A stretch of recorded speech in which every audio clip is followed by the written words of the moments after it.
We're on the final stretch of a 2-week motorcycle trip in Rwanda, Uganda, and Tanzania. We rented these 200cc bikes from a company in Kigali called Motorbiking Rwanda. The bikes were $40 per person per day, and then it was another $100 per bike to get the paperwork we needed to cross borders.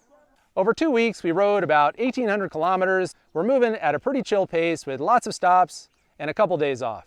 You could easily turn this into a bigger East Africa loop and maybe add Kenya and Burundi to the mix. The Rwanda-Burundi border is currently closed, but you can still get there through Tanzania.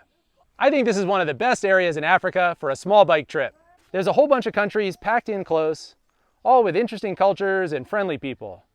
The terrain is hilly and scenic, and the temperature in February is cool and comfortable. When I first visited Rwanda 15 years ago, if people spoke a European language at all, it was probably French. Since then, Rwanda's pivoted to English, and then you have Uganda, Kenya, and Tanzania also with English, so that's a large block of African countries where English speakers can travel with very few hassles. It's also a large block of safe, politically stable African countries with no active conflict zones.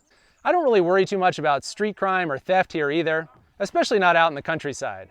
In the small villages and the back roads, they don't get too many foreign visitors.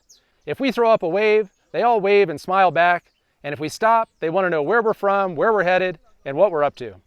This is the only place in the world where wild mountain gorillas still exist, and the government issues a limited number of permits to see them. The only things we booked in advance were the bikes, the gorilla permits, and a hotel for the first few nights in Kigali. We had no problem finding food and rooms along the way. A decent room costs $10 to $15. Tourist hotels are maybe $100 to $120 a night, but there's lots of cheaper alternatives. The food is the standard African fare. We basically live on chicken and chips. Gas is everywhere, no lines, no shortages. Uganda and Kenya require e-visas beforehand. Rwanda and Tanzania have visa on arrival. It's hard to talk about traveling in Rwanda without also mentioning the 1994 genocide.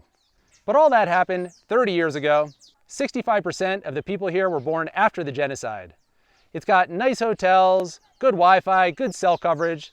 It's also one of the cleanest, most organized countries I've ever been to in Africa. There's beautiful scenery, friendly people. We'll be back for sure. I'm Pete with Mosko Moto, and thanks for watching.